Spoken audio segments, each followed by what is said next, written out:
이제 매서웠던 추위가 물러가고 봄바람이 부는 것 같습니다.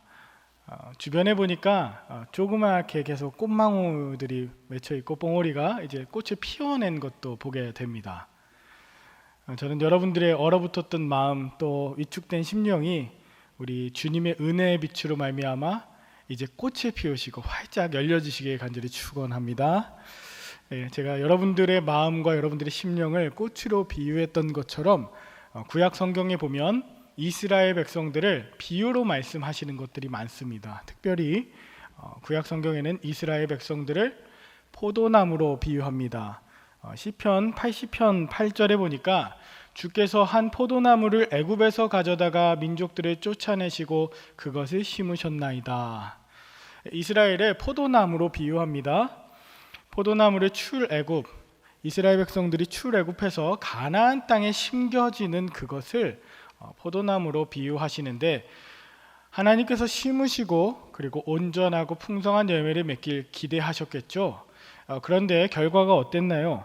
예레미야 2장 21절에 보니 내가 너를 순전한 참 종자 곧 귀한 포도나무로 심었거늘 내게 대하여 이방 포도나무의 악한 가지가 되면 어찌 됨이냐.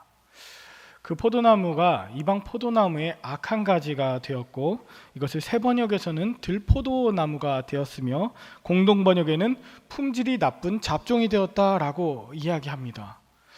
이상합니다. 이사야서 5장 2절에 보니까 하나님께서는 땅을 파고 돌을 제하고 극상품 포도나무를 심으시고 망대도 세우고 또 그 안에 술투를 파며 좋은 포도를 맺기를 바라고 노력하셨는데 결과가 뭐였냐면 들포도, NIV 성경에는 bad fruits 맺은 겁니다. 나쁜 열매, 좋지 못한. 이상합니다. 하나님께서 그렇게 이스라엘 백성들을 아끼셨는데 그 백성들이 하나님이 아닌 사람 왕 세워지기를 기대했고, 그 사람 왕도 부족해서 성공과 번영만을 쫓아가면서 결국은 우상을 숭배하게 됐고, 우상 숭배하다가 하나님을 잊어버리면 나라가 둘로 찢어지게 되고, 그리고 이방 민족에게 포로로 끌려갔다가 성전은 완전히 회파되는 이런 일들에 놓이게 되었죠.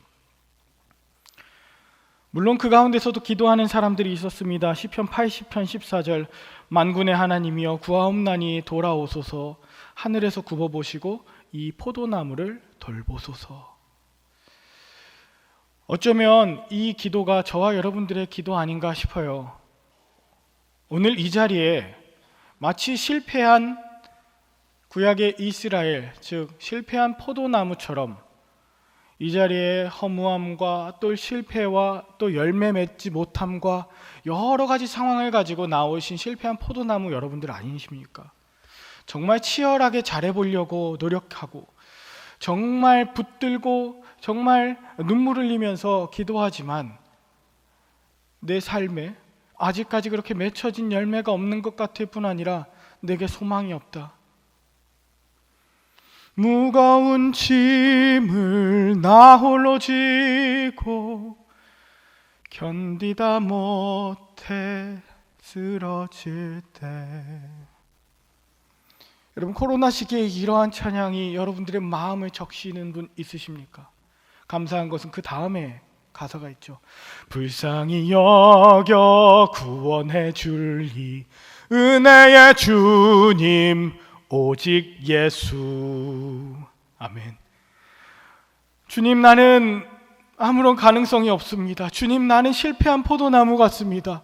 주님, 내 안에는 열매 맺지 못하고 실패하고 실망하고 좌절하는 이런 모습으로 주님 앞에 나아왔습니다.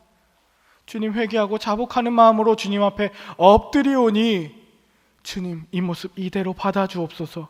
오직 주님만이 내 소망이시고 구원이십니다. 이렇게 실패한 포도나무임을 고백하면서 예수 그리스도 이름 앞에 나온 여러분들에게 오늘 특별히 주님께서 말씀하시는 것이 들리실 줄 믿습니다. 오늘 그러한 마음으로 주님 앞에, 생명나무이신 주님 앞에 나아갈 때 험한 십자가 붙들며 주님 친히 말씀하시길 간절히 축원합니다.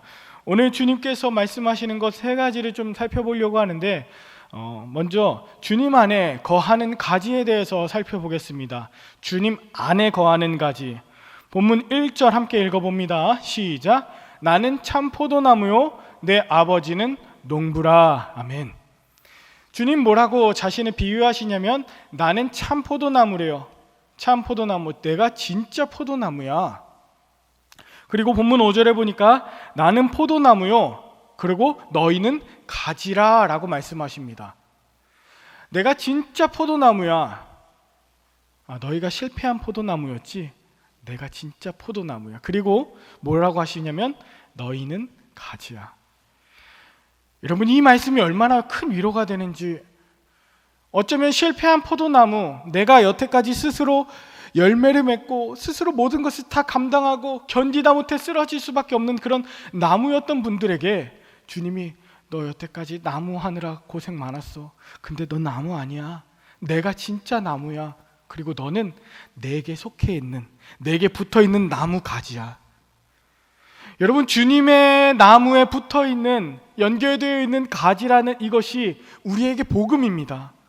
내가 정말 쓸쓸하게, 내가 외로이 아무것도 할 수 없는 그런 실패한 나무로 끝나지 않도록 주님께서 우리를 참포도나무 생명나무 가지로 우리를 부르셨사오니 이 얼마나 감사하고 감격이 있는 줄 모릅니다.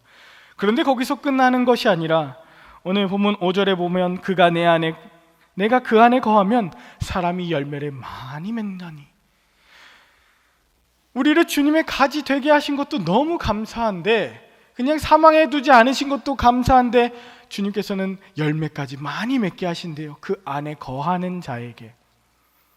여러분 이따가 제가 말씀드리겠고 여러분들도 그렇게 기억하셔야 될 것이, 결과적으로 주님이 말씀하시는 것은 열매를 강조하시는 건 아니에요.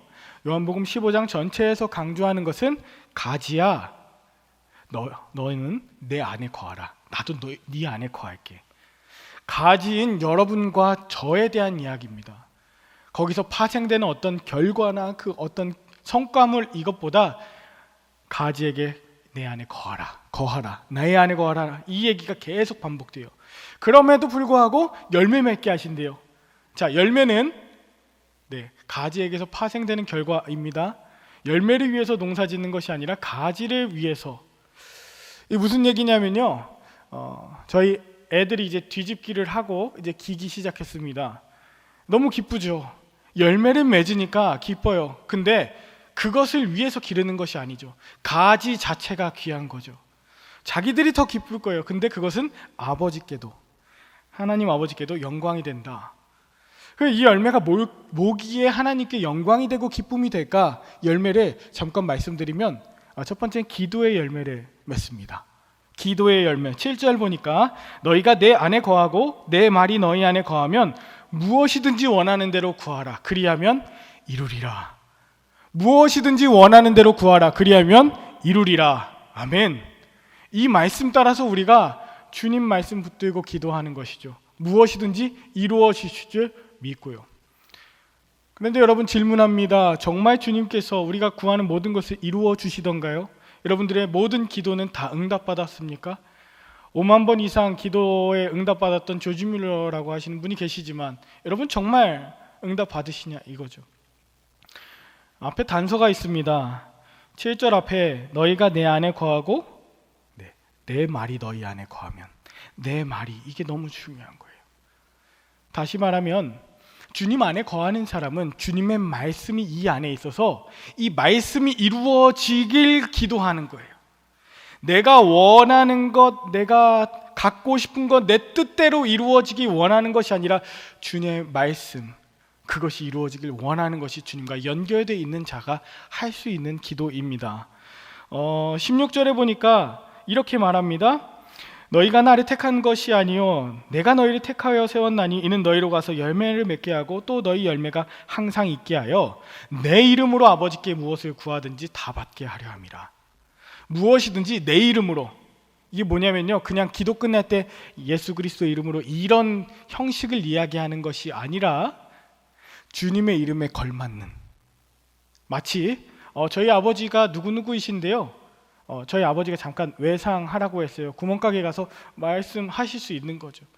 뭐냐면 주님의 이름으로, 내 이름으로 기도한다는 것은 그렇게 그 사람의 모든 것을 걸고 대신해서 대리적으로 구해도 될 만한 것들, 그것을 주님께서, 하나님께서 다 이루어 주신다 이것입니다.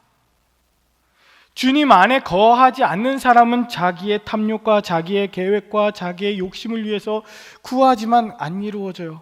주님의 말씀이 이 안에, 주님의 뜻을, 주님의 이름 가지고 구하는 자가 모든 것이 다 이루어진다. 기도의 열매뿐 아니라 또 하나의 열매를 맺는데 바로 사랑의 열매를 맺습니다.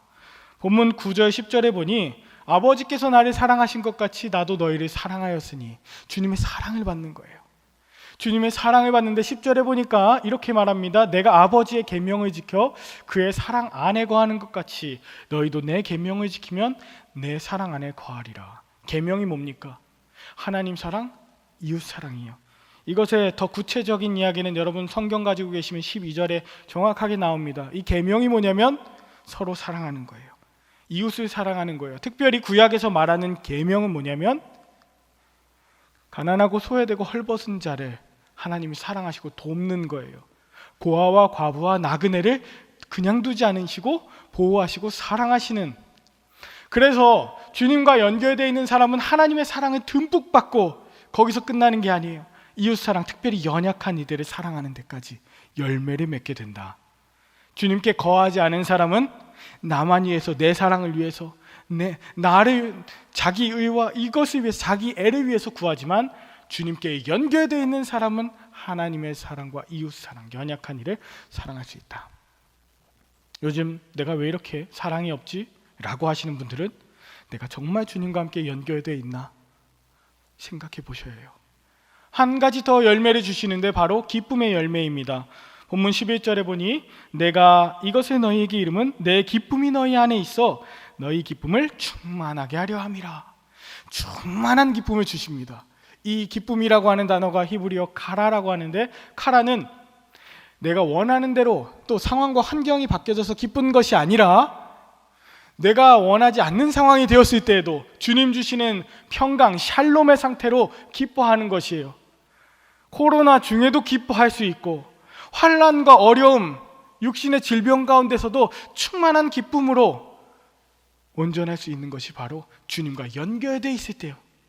주님과 연결되어 있는 자들이 이렇게 주님의 말씀을 이루어지기 위해서 간구하는 기도의 열매, 하나님 사랑과 더불어서 이웃 사랑할 수 있는 사랑의 열매, 상황과 환경을 뛰어넘고 주 예수 그리스도, 주님 한 분만으로 만족하고 기뻐하는 기쁨의 열매를 맺을 수 있다. 그러니 나의 안에 거하라 말씀하시는 거예요.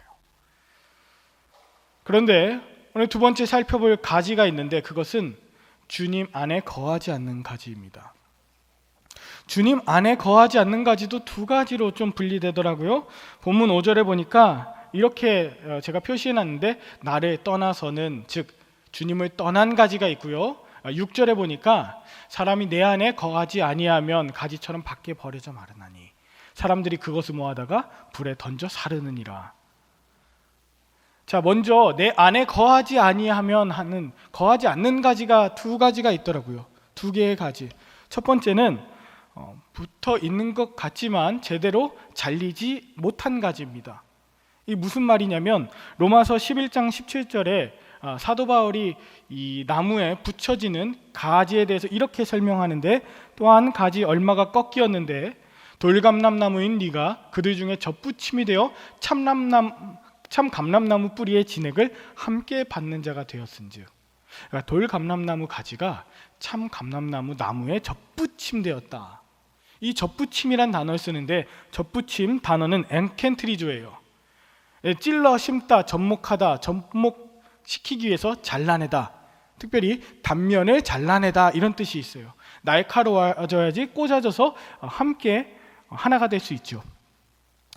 잘려진 그 단면이 있어야, 잘려진 면이 있어야 새 포도나무이신 주님께 붙어서 그 잘려진 단면과 포도나무와 만나서 공급을 얻게 되는 것이죠. 그런데 제대로 안 잘린 거예요. 오히려 그 이전의 것으로 그냥 겉모습으로 가득 차 있는 것이죠. 잘려진 단면이 있어야, 이전 죄악과 완전히 분리되어야 말씀으로 우리 영과 심령과 골수를 쪼개고도 남는 그 말씀으로 내 죄악들이 단면으로 드러나서 주님 앞에 붙어야 되는데, 십자가 위에서 별세해야 되는데 그렇지 못했기 때문에 완전히 주님으로부터 받는 공급을 누리지 못하는 것이죠. 여러분, 말씀 가운데 이렇게 주님의 별세함으로 우리가 완전히 별세하지 못하면 주님 안에 겉에 붙어 있는 것 같지만 주님 안에 속해 있다고 보기가 어려운 것이에요. 또 하나, 연약한 가지가 있습니다. 믿음이 연약한 가지예요. 무엇이냐면, 이렇게 전부치기 위해서 붙여주고 붕대를 감았는데, 뭔가 이렇게 했는데 이 단면과, 잘려진 단면과 나무가 만나서 붙어야 되는데 이 사이에 뭔가가 껴있는 거예요. 주님의 포도나무와 내 잘려진 단면이 붙어야 되는데 이 가운데서 가로막는 것, 우리는 이걸 신학적으로 뭐라고 하냐면 관계를 막는 것, 죄라고 합니다. 죄가 있어서 주님과 나와의 관계에 접붙임이 안 되는 것, 그리고 믿음이 연약해서 이 붕대를 감아놨는데, 하나로 붙여놓으려고 감아놨는데 헐거워진 상태, 이런 상태는 겉에서 볼 때는 괜찮은 것 같아도 비가 내리고 바람이 불면 쉽게 부러질 수 있습니다. 그러함에도 이런 가지는 그래도 저는 가능성이 있다고 생각해요. 정말 주님께로부터 정말 버림받는 가지는 뭐냐면 주님을 떠난 가지입니다. 특별히 이것을 저는 교만한 가지라고 말씀드리고 싶어요. 가지가 어디서부터 나왔습니까? 오늘 본문에서 예수님의 나무에 접붙여져 있던 가지. 그런데 주님을 떠나버리는 거예요. 왜? 자기가 가지인데 다시 나무가 되고 싶어서. 내가 주님을 떠난 내가 가지가 아니라 나는 나무가 되고 싶어서 내가 원하는 대로, 내가 내 생각과 내 판단대로, 아니 어쩌면 주님을 대신하고 싶어서 땅에 박히는 거예요. 완전히 떠나서, 떨어져서. 우와, 멋지다, 너 독립했네, 이게 아니죠. 사실 땅에 박혀있는 그 가지는 뿌리를 내리거나 열매를 맺을 수 없습니다. 오늘 본문에 의하면 완전히 말라버린대요. 그리고 마른 그 가지를 어떻게 합니까? 사람들이 모아다가 불에 던집니다. 여러분, 오해하시면 안 됩니다. 농부가 아니라 누가? 사람들이 그것을 모아다가 불에 던져요. 주님 안에 붙어 있을 때는 그래도 포도나무 가지였는데 주님 밖 떠나니까 바로 세상 사람들이 바로 손가락질하고 저 말랐다, 저 능력 없다, 바로 불에다가 던지는 거예요. 우리가 주님 안에 거하고 주님 안에 붙어 있고 주님으로부터 공급받는 그때에 그래도 연약하지만 어떻게든 붙어 있으려고 할 때 우리는 가치가 있지. 사실 세상 밖에 우리가 무슨 자랑이 있습니까? 우리 뭐 대단한 사람입니까? 실패한 나무였는데 그나마 참 포도나무 가지였다가 다시 실패한 가지로 전락하지 않으시길 바랍니다. 그런 가지는 열매를 맺는다 하더라도 온전한 열매를 맺을 수 없어요. 왜냐하면 주님을 떠난 나는, 우리가 알잖아요, 실패한 나무라는 것. 마태복음 7장 16절에 이렇게 말합니다. 그들의 열매로 그들을 알지니 가시나무에서 포도를 또는 엉겅퀴에서 무화과를 따겠느냐. 우리 가시나무잖아요. 남 찔러내는 것밖에 못하는, 나밖에 모르는 엉겅퀴 같은 복잡하고 아무런 소망이 없는 자라는 것을 아시잖아요. 주님 떠나면 아무것도 아니에요. 열매를 맺는다 하더라도 열매처럼 보이는 그 속이는 것일지언정 살려내지 못해요. 독이 있어요. 오히려 분열과 탐욕과 거짓과 위선의 열매들만 맺을 뿐이죠. 여러분, 다시 한번 말씀드립니다. 주님을 떠나서는 우리가 아무것도 아닌 것을, 주님을 떠나서는 정말 사람들이 모아다가 불에 던져버리게 되는 이런 일들을 우리가 당하시지 않도록 주님 붙드시고 주님 안에 거하시길 간절히 축원합니다. 그런데 오늘 정말 말씀드리고 싶은 마지막 가지가 있습니다. 그것이 뭐냐? 주님 안에 속해 있지만 열매를 맺지 못한 가지입니다. 요한복음 본문 1절 2절 함께 읽어보겠습니다. 시작. 나는 참 포도나무요 내 아버지는 농부라. 무릇 내게 붙어있어 열매를 맺지 아니하는 가지는 아버지께서 그것을 제거해 버리시고. 여기까지요. 자, 예수님께서 오늘 본문을 얘기하시면서 나는 참 포도나무고 소개할 분이 있어? 내 아버지인데 내 아버지가 농부셔. 그러면서 제일 먼저 이야기하고 싶어하는 가지가 이 가지였습니다. 무릇 내게 붙어 있어 열매를 맺지 아니하는 가지는 뭐래요? 아버지께서 그것을 제거해 버리신대요. 영어로 보니까 he cuts off예요. 잘라버린다는 거예요. 제거해서 버린다는 거예요. 어떤 분들은요, 그래서 잘라가지고 장작불에 던지신대요. 농부가. 농부 아니라고 말씀드렸죠. 저는 이걸 보면서 사실 이해가 안 되는 겁니다. 왜냐하면 요한복음 15장 전체에서 나의 안에 거하라, 내 안에 거하라, 그러면 열매 맺을 거야 라고 말씀하셨는데, 내 안에 거하는데 열매 안 맺으면 잘라버릴 거야. 내 안에 거하지만 열매 못 맺는 가지나 나를 떠난 가지, 교만한 가지랑 동급으로 취급되는 것 같아서 마음이 아팠어요. 이상하다. 우리의 주님께서는 은혜의 주님이신데 지금 열매를 강조하다 보면 성과주의, 능력주의, 결과만을 강조하는 거잖아요. 많은 목사님들이 이 말씀을 통해서 열매 맺는 가지들만 편애하는 일들을 했습니다. 교회 안에서 헌금 많이 하는 사람, 또 전도 많이 하는 사람, 뭔가 능력 있는 사람, 그런데 열매 맺지 못하는 가지는 잘라 제거해 버리는, 관심 밖에 두는 이런 일들로 이 말씀이 오용되어 온 거예요. 정말 하나님 그런 분이십니까? 하나님의 성품은 사실 그렇지 않아요. 성과, 열매, 결과, 행위, 돈, 명예, 권력 중시하시는 그런 분이시냐 이거죠. 아니요. 적어도 제가 고백하는, 제가 만난 하나님은 연약하고 힘겹고 길 잃어서 열매 맺지 못하고 때로 실패한 것 같은 나무라도 주님께서 내 안에만 있어라, 그 가지를 귀하게 여기시는 주님이세요. 99마리 양이 있어도 한 마리 양, 길 잃은 그 양 얼마나 힘겨워할까. 그 한 마리 양을 위해서 길을 떠나서 그 양을 찾으시는 하나님이세요. 우리는 99마리 양, 그게 더 아까운 거 아닌가? 이걸로 가치와 수단으로 판단하는데 하나님은 그러시지 않으세요. 하나님은 포도원 농부가 시간이 돼서 계속해서 일꾼들을 들여보낸 포도원 그 주인이라고 말씀하시면서 시간 때때마다 계속 일하라고 합니다. 내가 한 데나리온 줄게, 하루의 품삯을 챙겨줄게, 와서 일해. 또 나가서 왔는데 일을 못한 사람 있어, 와서 일해. 그 혹시라도 해서 갔는데 또 있어, 일해. 문 닫기 1시간 전에 제 11시에 오후 5시에 가서도 보니까 그때 와서 일하려고 대기하는 사람이 있어. 와서 일해. 연약해서 못 쓰는 사람, 아무도 주목하지 않은 사람, 일 못하게 생긴 사람, 그 사람도 와서 일해. 왜? 이 주인의 마음에는요, 이윤을 내는 것이 아니라 그 주인의 관심사는 뭐예요? 일꾼입니다. 일꾼이 하루 품삯 데나리온을 받아서 잘 살아갈 수 있게 하는 것. 하나님 나라는 일 잘하건 못하건이 아니라 정말 연약한 자마저 하나님께서 정말 품으신다. 한 마리 양. 하물며 오늘 나오는 이 포도나무에 열매 맺지 못한 가지를 열매, 그 성과를 위해서 자르신다고요? 저는 동의되지가 않았습니다. 그리고 전체적인 흐름에도 맞지 않아요. 나의 안에 거하라. 근데 잘라버리겠다. 이상한 거죠. 목회자들이 가끔 가다가 이렇게 원어를 말씀드립니다.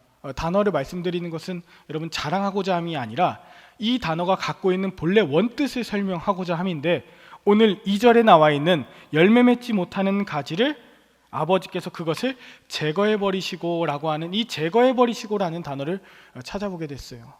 이 제거해 버리시고, 이 단어는요 3인칭 동사로 아이레이라고 하는 단어인데, 아이레이는요 원형이 아이로. 여러분 이것만 기억하세요. 아이로라고 하는 단어입니다. 아이로, 헬라어로 아이로. 이거 여러분들 원어로 볼 때 이게 풀리는 거예요. 아이로 뜻이 뭐냐면 to raise, take, lift up. 뭐예요? 올려주고, 매주고, 세워주고, 그렇게 메어주는 것입니다. 이게 신약 성경의 아이로가 어떻게 쓰였는지 몇 구절 좀 찾아드릴게요. 마태복음 4장 6절에 마귀가 찾아와서 40일간 금식하고 줄이신 주님께 말합니다. 내가 만일 하나님의 아들이어든 뛰어내리라. 기록되었을 때 그가 너를 위하여 그의 사자들이 명하시리니 그들이 손으로 너를 받들어 할 때 받들어가 아이로입니다. 받들어, 떨어지지 않게 올려줄 거다. 마태복음 9장 6절에 그러나 인자가 세상에서 죄를 사하는 권능이 있는 줄을 너희로 알게 하노라 하시고, 중풍병자에게 말씀하십니다. 일어나 내 침상을 가지고 집으로 가라 할 때 그 가지고가 아이로예요. 침상을 들고 집으로 가라. 이게 아이로입니다. 잘라서 버린다는 게 아니라. 네. 그 다음에 마태복음 9장 16절에 생배 조각을 낡은 옷에 붙이는 자가 없나니 이는 기운 것이 그 옷을 당기어 헤어짐이 더하게 되며.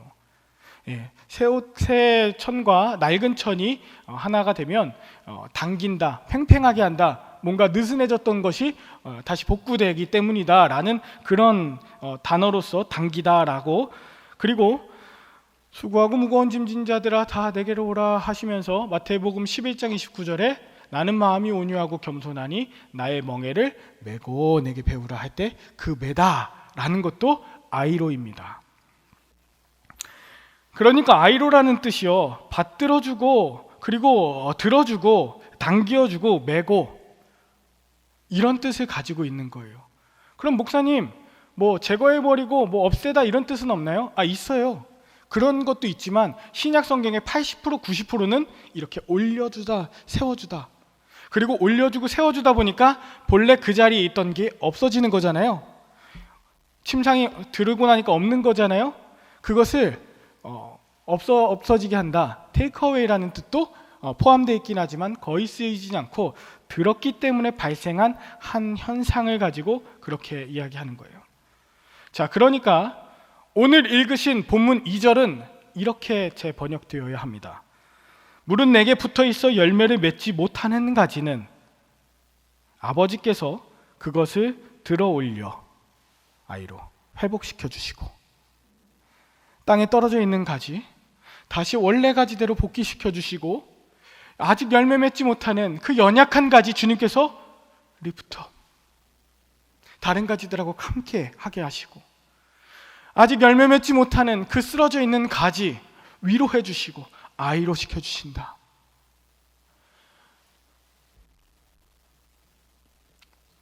제가 어제 여러분들께 문자 보내드렸습니다마는 우리 사랑하는 최상원 집사님께서 하나님의 부르심을 받았어요. 우리 중보기도 팀에는 제가 금요일 날부터 기도를 부탁드렸습니다마는 집에서 가구를 옮기시다가 넘어지셨는데 머리를 찌셔서 피를 많이 흘리시고 그 다음날 새벽에 돌아가신 거예요. 얼마나 마음이 아프고 얼마나 많이 기도하면서 중보기도 팀원들이 얼마나 마음이 안타까웠는지 모르겠습니다. 전화를 하는 우리 박희원 집사님, 금요일 저녁에 소식 듣고 바로 응급실 밖에 나가서 우리 전도사님과 함께 박희원 집사님을 붙들고 같이 기도하면서 주님 붙들어 주세요, 주님 살려주세요, 주님 도와주세요 기도하는데, 그때마다 전화할 때마다 집사님의 무너지는 그 음성을 듣는데 너무 마음이 아픈 거예요. 어제 장례식장 가서 우리 집사님을 보는데 집사님의 왼쪽 다리가 부러져 있어요.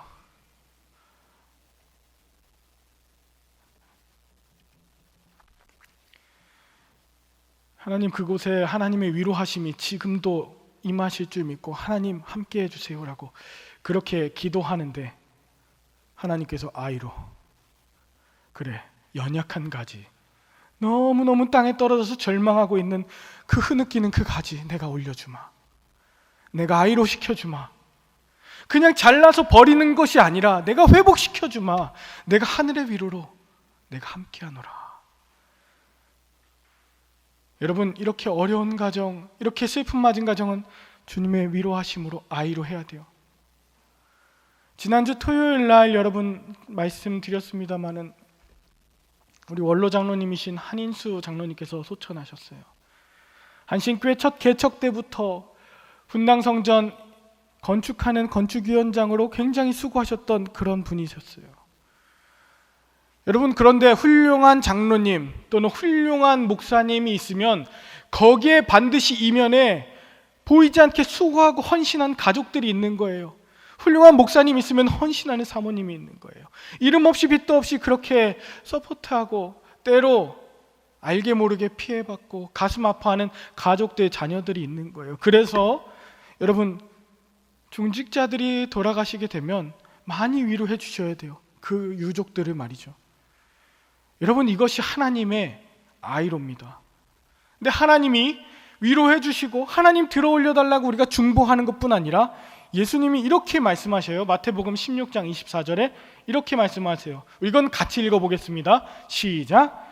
이에 예수께서 제자들에게 이르시되 누구든지 나를 따라오려거든 자기를 부인하고 자기 십자가를 지고 나를 따를 것이니라. 아멘. 여기에서 지고도 뭐예요? 아이로예요. 누구든지 자기 십자가를 지고 나를 따를 것이래요. 연약한 가지를 들어 올려서 함께 메어서 함께 회복시켜서 나를 따르래요. 방금 제가 수요 중보기도, 화요 중보기도 이런 이야기를 드렸지만 중보기도 팀에 우리 환우들의 이름이 수십 명의 이름이 올라가 있어요.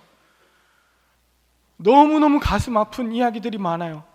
그런데 더 힘든 건 뭐냐면 그렇게 공개하시지 않고 스스로 마음 아파하시고 말씀 못 하시는 분, 또 저희한테 목사님 공개하지 마시고요, 다른 분들 알게 되시면 너무 놀라시니까 목사님만 기도해 주세요 하면서 난치병, 또 암에 지금도 눈물 흘리시면서 정말 기도 부탁하시는 분들이 너무 많은 거죠. 연약한 가지, 땅에 떨어져 절망 가운데 있는 가지, 주님과 함께 붙어 있지만 간당간당해서 열매 맺지 못하는 그런 가지들 말이에요. 목사님, 암 2기래요, 2.5기래요, 3기래요, 4기래요. 우리 그런 분 여기에도 지금 이 자리에도 지금 계세요. 목사님, 우리 부모님이, 내 자녀가 불치병이래요. 불치병은 없습니다. 난치병이래요. 주님께서 함께 해주셔야 돼요. 그렇게 기도하는데도 수년째 계속 어려움을 겪는 그런 가지, 열매 맺지 못하는 가지. 목사님, 암이 나았어요. 얼마 후에 목사님 다시 암이 재발했대요. 또다시 연약해진 그런 가지들, 뇌출혈로 쓰러져 있는 가지가 있어요. 가슴이 아파서 눈물밖에 흘릴 수 없고 알 수 없는 통증, 척추와 여러 가지 다리 통증 때문에 엎드려서 누워 일어나지 못하는 가지들, 연약한 가지들이 이 코로나 시기에 얼마나 주님의 아이로를 기다리고 있는지 몰라요. 여러분, 불과 한 달이 안 됐지만 이제 요양원이 문이 열렸습니다. 이제 면회가 가능하세요. 한 분만요. 여러분, 이 봄에 가능하면 우리 목원들, 특별히 연로하신 분들 많이 찾아가 주세요. 우리 그렇게 위로해야 돼요. 자영업 하시는 분들, 우리 한 번 더 얼굴 뵙고, 또 이 봄철 대신방 기간에 우리 목장 함께 모이자. 뭐 하려고요? 주님의 아이로, 이거 감당하려고, 이 십자가 함께 지려고. 여러분, 모두가 한국교회 희망 없다고 하지만 저는 그렇게 생각하지 않아요. 오히려 코로나 이 시기는요, 사람들의 마음이 공허해요, 힘들어요, 연약해요. 영혼이 궁핍하다 보니까 뭘 기다리냐? 바로 영혼 구원과 영혼 치유와 영혼 돌봄에 대한 욕구들이 굉장히 많은 거죠. 여러분, 이제 앞으로의 모든 교회들 중에서 이렇게 영혼 돌봄과 영혼 치유 사역, 영혼을 정말 귀하게, 한 영혼을 귀하게 여기는 주님의 마음을 가진 곳으로 사람들이 많이 떠날 거예요. 많이 찾아갈 거예요. 더 공허하거든요. 그리고 그것을 찾아서 사람들이 방황합니다. 스마트폰으로 설교를 들어요. 평균 한 사람이 일주일에 4-5명의 목사님을 만납니다. 설교를 전해주시는 보통 담임 목사님, 목양을 해주시는 어떤 부목사님, 그리고 유튜브에 자기가 좋아하는 설교하는 목사님, 성경 공부하는 목사님 등등 해서 4-5명의 사람을 만난대요. 여러분들도 다른 교회 설교 많이 들으시죠? 끄떡끄떡 하시는데요. 맞아요. 왜요? 마음이 힘드니까. 이 영적인 체험과 이 갈급함을 얻기 위해서. 그런데요, 그렇게 지식적으로 교육하고 전달하는 것으로는 사실 이 마음이 이 아이로 되지 않아요. 실제로 주님께서 알려주신 그 중보 기도와 함께 만나서 위로하는 그 십자가를 지는 것으로 이것이 가능해져요. 그래서 여러분, 이것을 앞으로 감당할 수 있는 교회냐 아니냐에 따라서 완전히 달라지는 것이죠.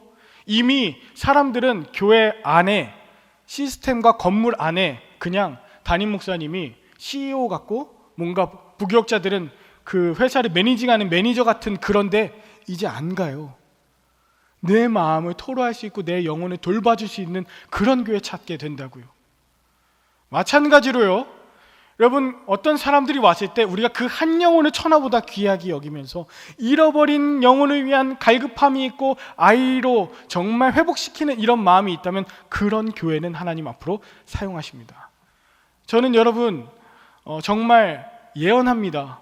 우리가 이렇게 감당하는 아이로 서로를 존귀하게 여기고 높여주고 연약한 일을 회복시키는 일에 우리가 함께 마음을 모은다면 3대 담임 목사님 오셔도 존귀하게 여기고 교회가 정말 세상 가운데 열매를 나눠주는 그런 교회가 될 것입니다. 그런데 주님 안에 속해 있지 않고 아이로 사역, 이 높여주고 존귀하게 여기는 사역하지 않으면 우리 교단에도 흔히 있는 일이라도 말씀드리는 거예요. 담임 목사님 청빙됐는데 몇 년 안 돼서 암 걸려서 돌아가셔요.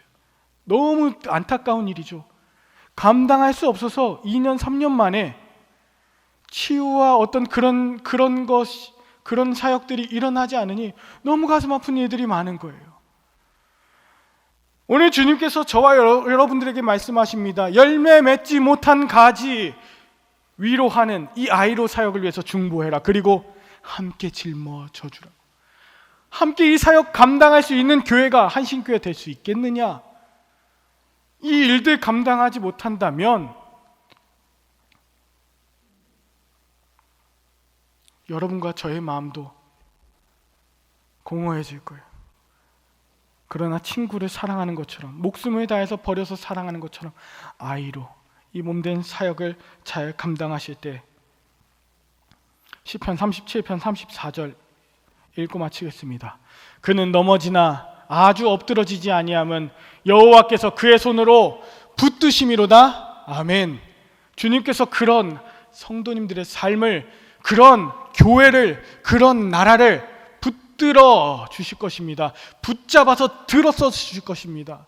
이 아이로 사역, 이 마음을 다해서 영혼을 돌보고 치유하는 사역, 목장 안에서 이 새봄을 맞은 여러분과 제가 앞으로 감당하길 원합니다. 주님의 말씀으로 한없는 위로, 뜨거운 격려와 치유가 일어나 회복되었다, 아이로에 대한 간증이 넘쳐나는 그런 우리 한신교회가 되길 우리 주 예수 그리스도 이름으로 축원합니다. 말씀 마무리합니다.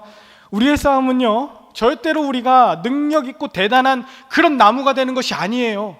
우리가 이런 큰 일을 하고 저런 일을 하고 이런 열매를 맺었다가 아니라 우리가 주님 앞에 붙어 있기 위한 싸움이에요. 주님께 떨어져 있지 않고 주님 안에 거하기 위한 몸부림을 쳐야 돼요.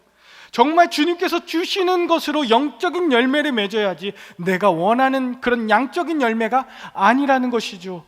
그러기 위해서 너무 필요했던 것, 오직 주님께서 함께 위로하고 함께 십자가를 지라고 하는 이 아이로의 사역을 감당할 사람들을 찾고 계세요. 이 시대에 그런 다음 사역자를, 그런 교인들을, 그런 그리스도인들을 찾고 계셔요. 여러분, 주님 안에 거하실 때 이 모든 것 감당하실 수 있는 줄로 믿습니다. 내 노력이 아니라 뭉치면 주님 안에서 살고 흩어지면 아이로 사역으로 함께 살려내는, 뭉치면 살고 흩어지면 살려내는 그런 주님이 사용하시는 마지막 때 우리 사랑하는 한신교회 성도님들 다 되실 수 있기를 우리 주 예수 그리스도 이름으로 간절히 축원합니다. 기도하겠습니다. 하나님 아버지, 우리가 주님을 떠나서는 살 수 없는 존재임을 고백합니다. 메말랐습니다. 열매를 맺지 못하고 슬픕니다. 눈물이 나고 앞이 캄캄하고 어찌해야 될지 모르는 그런 연약한 가지들입니다. 하나님의 위로하심과 하나님의 도우심이 절실히 필요합니다. 주님 안에 거하며 주님께 붙어 있겠사오니 하나님, 때가 되면 주님, 크거나 작거나 많거나 적거나 관계없이 우리를 향한 영적인 열매를 맺게 하시고, 힘들어 지쳐 처져 있는 자들 우리가 붙들어 함께 살리는 아름다운 영적 공동체 한신교회 되도록 주님 함께하여 주시옵소서. 하나님 아버지, 우리를 주님의 참포도나무에 붙게 하시니 감사합니다. 우리를 가지로 삼아 주셨사오니 아버지 하나님 나아가는 그날까지 아름다운 주님의 영광을 위하여서 사는 우리 모두가 되게 하시길 간절히 바라오며 예수 그리스도 이름으로 기도 올리옵나이다. 아멘.